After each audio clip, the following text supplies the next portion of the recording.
जयपुर नामक एक गांव में एक बहुत ही गरीब परिवार रहता था। सुनीता, इस बार तो बरसात ने हद ही कर दी। हमारी फसलें बर्बाद करने के बाद भी इंद्रदेव को चैन नहीं है। देखो बाहर कितनी तेज बारिश हो रही है। आप बारिश हो या रुक जाए उससे क्या फर्क पड़ता है।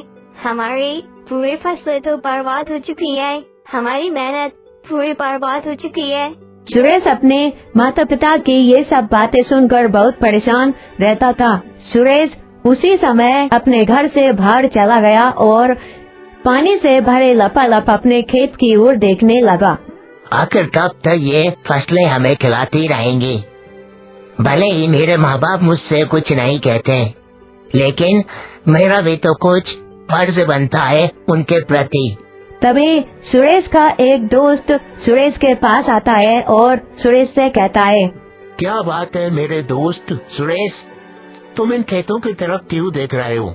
अब इनकी तरफ देखने से कोई फायदा नहीं है, सारी फसलें तो बर्बाद हो चुकी हैं। तू इस बात को नहीं समझेगा मुकेश। तेरे पिताजी एक जमींदार हैं। वह सब तो ठीक है, पर तू क्यों कुछ नहीं करता? खेतों के ऊपर तो छत लगाई नहीं जा सकती और न ही बारिश पर किसी का बस चलता है। अला मैं इस गांव में रहकर क्या कर सकता हूँ? मैं अपने माँ बाप को यूं छोड़कर तो जा नहीं सकता कहीं। अरे तुझे बाहर जाने की क्या जरूरत है? तू इस गांव में रहकर भी तो कुछ अच्छा काम कर सकता है। तू इस गांव में रहकर ही कोई अच्छा काम शुरू कर दे। मुकेश भाई, तुम्हारा कहना बिल्कुल सही है, किंतु किसी भी काम को शुरू करने के लिए थोड़े बहुत पैसे तो लगते ही हैं, और मेरे पास इतने पैसे नहीं है। सोचा था फसल तैयार हो जाएगी तो इससे आए हुए पैसों से ही कुछ अच्छा सा काम शुरू कर दूंगा, लेकिन फसल भी बर्बाद हो गई। अब मैं क्या करूं, तुम्हें बताओ। अच्छा चिंता मत कर, मेरे पास तेरे लिए एक प्लान है जिसमें तेरा कोई पैसा नहीं लगेगा। हाँ, थोड़ा बहुत पैसा लगेगा तो उसमें मैं तेरी मदद कर दूंगा, तू उसकी चिंता मत कर। अच्छा ठीक है, बता क्या प्लान है तेरे पास। एक बात बता, तेरे घर पर रोटी बनाने वाला तवा तो होगा ही। तू अपने घर पर ही आलू के पराठे, बैगन के पराठे, गोभी के पराठे, टमाटर के पराठे बनाकर पूरे गांव में बेचना शुरू कर दे। हमारे इस गांव में ऐसी कोई भी दुकान नहीं है जो लोगों को पराठे बनाकर खिलाती हो। कसम से तेरी दुकान बहुत अच्छी चलेगी और बहुत ज्यादा ग्राहक तेरी दुकान पर आएंगे। देखते ही देखते तू अपना सारा कर्जा उतार लेगा और अपने माँ बाप को भी खुश रख पाएगा। सुरेश को मुकेश का यह प्लान ठीक लगता है और वह अच्छा ठीक है यार, लेकिन फिर भी थोड़ा बहुत सामान खरीदने के लिए पैसों की जरूरत तो पड़ेगी। तो तू अपने पापा से मुझे 7-8 हजार रुपए दिला देना। अगले दिन मुकेश सुरेश को अपने पिताजी के पास ले जाता है।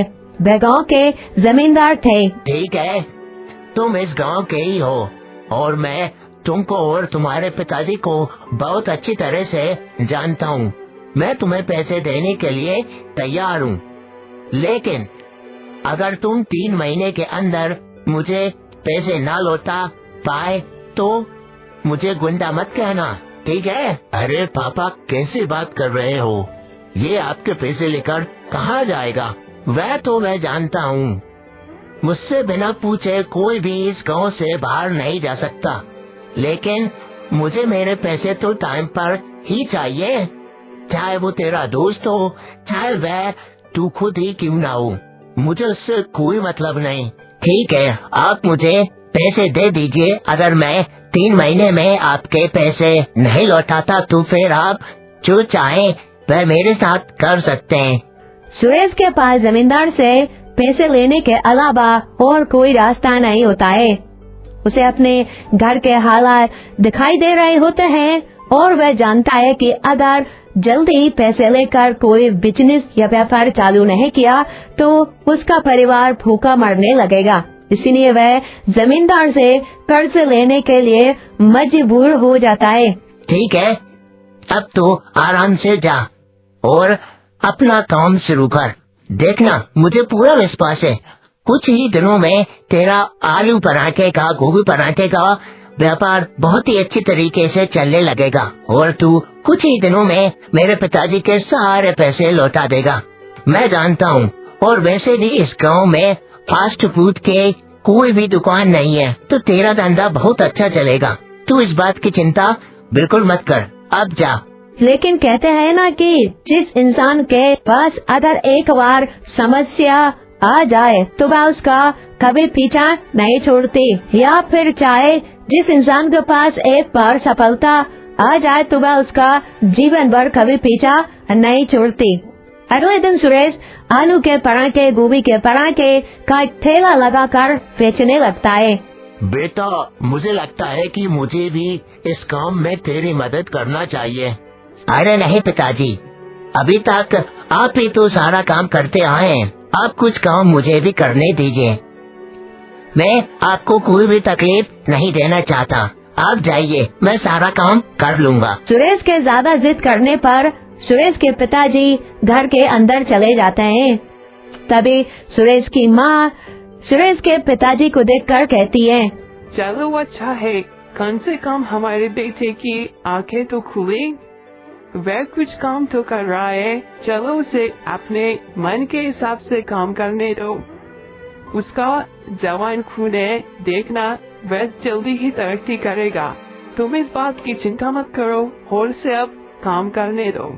सुरेश के ठेले पर भीड़ लगने लगती है। सुरेश बहुत ज्यादा खुश था और सभी को चाय, समोसे और पराठे